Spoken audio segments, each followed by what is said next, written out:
est une femme de caractère, à la personnalité libre et hors norme. C'est une médium hors cliché et croyance, et croyez-moi, dans sa mosaïque de possibilités, eh bien, elle va à l'encontre des idées reçues. Bonjour Michèle Laurence. Bonjour. Merci d'avoir déjà accepté cette interview. De rien, pas de problème. On va commencer bien un petit peu le déroulé de l'interview par un premier point qui englobe un petit peu ta présentation en général. J'ai envie de commencer d'aborder avec toi en détail cette présentation. Pourrait-on savoir quelles sont tes compétences? Alors, ma médiumnité, c'est la clairvoyance, c'est-à-dire l'obtention de données qui ne sont pas perceptibles habituellement par les sens connus. Donc, diverses données comme des datations, le profil d'un défunt, les attitudes aussi, description d'un environnement et le travail avec la mémoire aussi, c'est-à-dire le passé d'un lieu, l'histoire. Qui est Michèle Laurence, c'est-à-dire la femme et la médium? Est-ce qu'elles sont pareilles?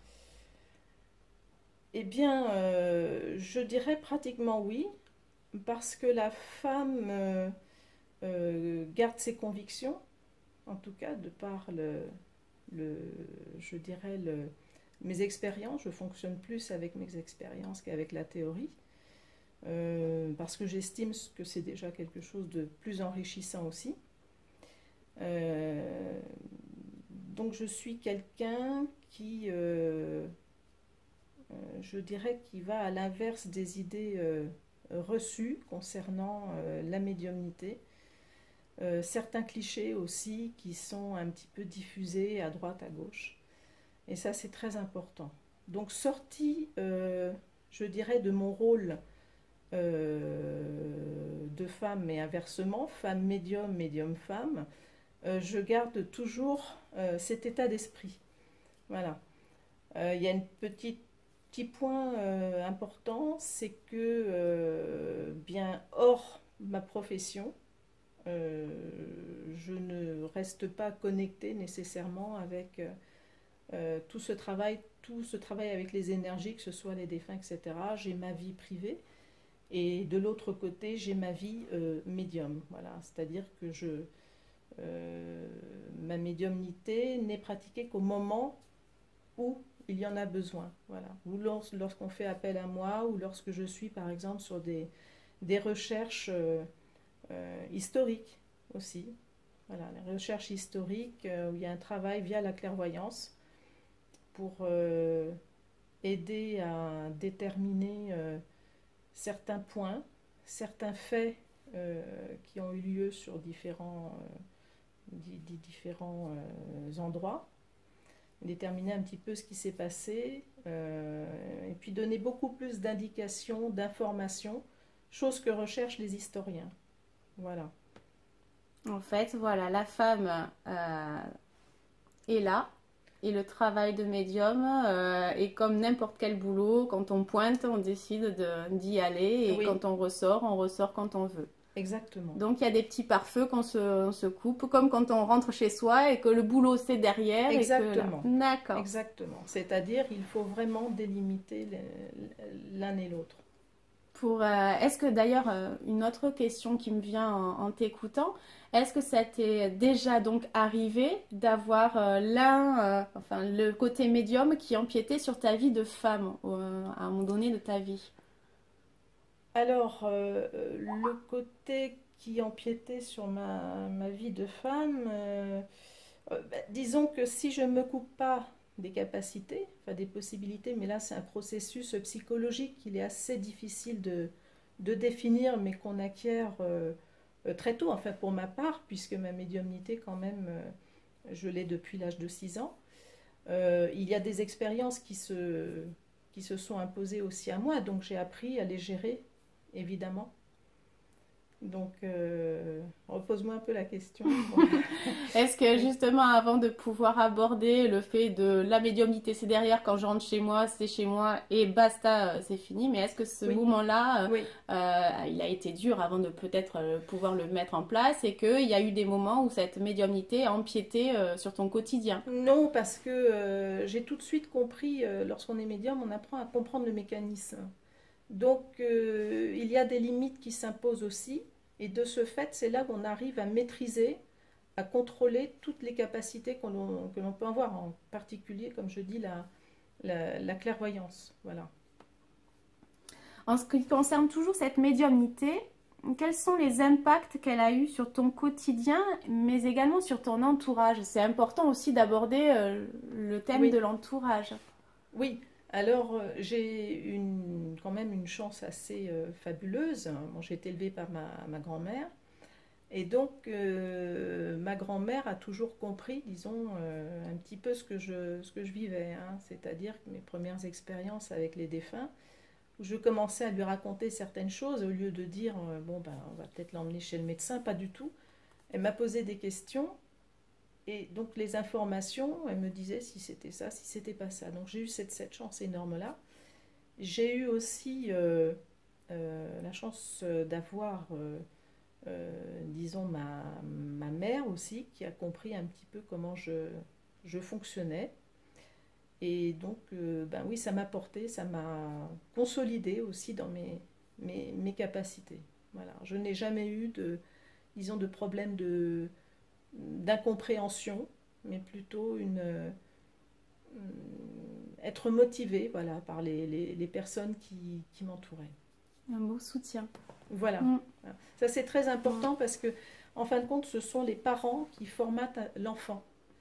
Dès lors qu'il a une capacité, c'est eux qui vont orienter ses capacités, hein.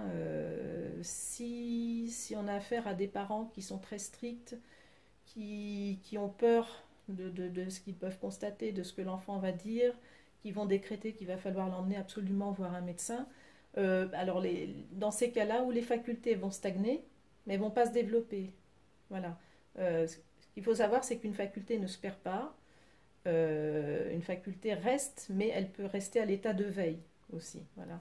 Ou être complètement étouffée justement par une croyance, par des on-dit, par ce que les parents auront décidé par rapport à l'enfant, s'il faut un suivi médical ou autre. Voilà. Qu'est-ce qui te rend spécial par rapport à d'autres médiums? Là où se situe en fait ta différence par rapport aux autres médiums, ton travail, même tes atouts?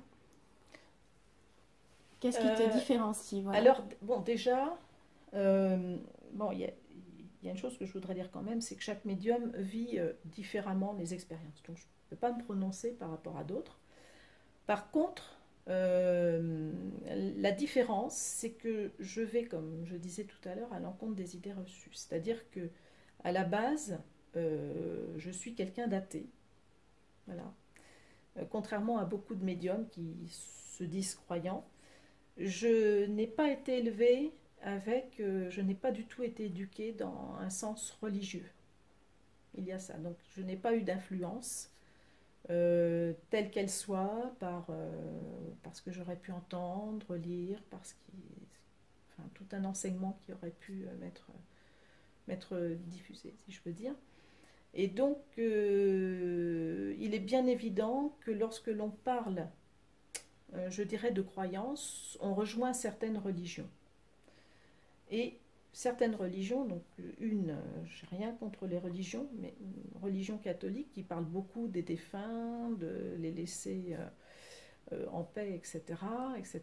Donc, il est absolument certain qu'une personne qui est médium et qui est un peu formatée, si je peux dire, avec ces opinions-là, hein, que je respecte, automatiquement, il va y avoir une projection dans son travail, dans sa façon aussi de diffuser certaines choses.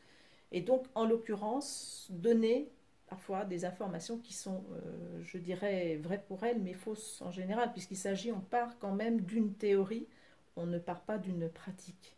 Voilà, quand je parle de la théorie, ce sont en fin de compte, des croyances qui ont été diffusée. Alors, parmi les croyants, j'en profite, je voudrais parler d'Allan Kardec. Il y a beaucoup de personnes qui se fixent sur Allan Kardec, qui diffusent une doctrine. Voilà. Donc c'est une doctrine qui est religieuse et philosophique. Ça, c'est quelque chose de très très important, avec une obédience catholique. Aussi, je sais que je vais me faire tirer à vue dessus, mais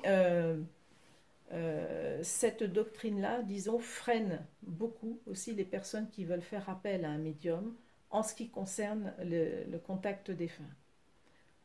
Pourquoi? Parce qu'il y a comment dire,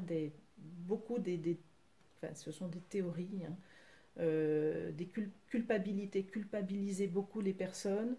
Il y a des choses qui ont été mises à son actif. Enfin, l'actif d'Allan Kardec, on dit, est le père du spiritisme.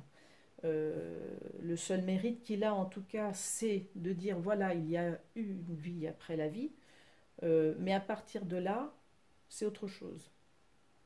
Voilà.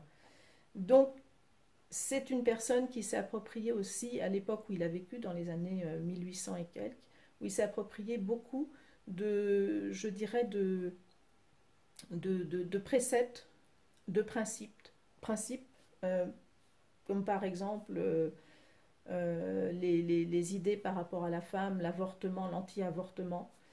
Et donc, toutes ces, je veux dire, toutes ces son opinion a été mise à l'actif des défunts. Voilà. Elle a dit, voilà, les défunts ont dit que. Donc, je recommanderais quand même de faire très attention aux lectures, puisqu'il a fait pas mal d'ouvrages. Je ne veux pas trop en faire la pub, je n'ai aucune raison d'ailleurs. Mais il a diffusé pas mal de choses, notamment il y a beaucoup de groupes spirites en France qui diffusent sa doctrine, et il faut faire très très attention. Voilà. Ce n'est qu'une doctrine religieuse et philosophique et rien d'autre. Voilà. Donc il y a beaucoup de médiums, enfin quelques médiums qui sont attachés à cette théorie, enfin à cette doctrine-là, et qui diffusent à travers leur enseignement beaucoup de points négatifs. Voilà. Non, mais merci aussi de faire le point. Ça m'intéressait de l'aborder, ce point-là, Oui. avec toi. Donc, je te remercie aussi de pouvoir l'évoquer, Oui. pour pouvoir aussi permettre aux gens, après ils prennent ou ils en laissent, mais Oui. le but aussi de ces vidéos que je fais, c'est de pouvoir aborder sans tabou et donner des outils aux gens. Donc, si ça convient, cette vidéo, à certains, eh bien, c'est bien, ça pourra les nourrir leur curiosité et aller chercher aussi dans cette continuité-là. Si ça ne plaît pas, je préfère dire de suite dans cette vidéo que ce n'est pas la peine de vous attarder sur le reste, parce qu'on va aborder d'autres sujets qui m'intéressent aussi et que fait aussi Michel Laurence. Donc, alors, juste deux petits points que je voulais simplement préciser. Ce qu'il faut savoir, c'est qu'en aucun cas, un défunt, comme on l'entend justement, donc qui est diffusé par cette fameuse doctrine, peut être attaché à quelqu'un. Hein. Quand je dis attaché, c'est-à-dire suivre la personne et puis la rendre malheureuse, etc., etc. Donc vraiment, arrêtez-vous là-dessus, n'allez pas plus loin, ne cherchez pas. Et le fait qu'il faut laisser les défunts en paix lorsqu'ils sont justement en communication, lorsque un proche sollicite une communication, ce qu'il faut savoir, c'est que dans bien des cas, déjà, ils attendaient cette forme de communication. Voilà. merci.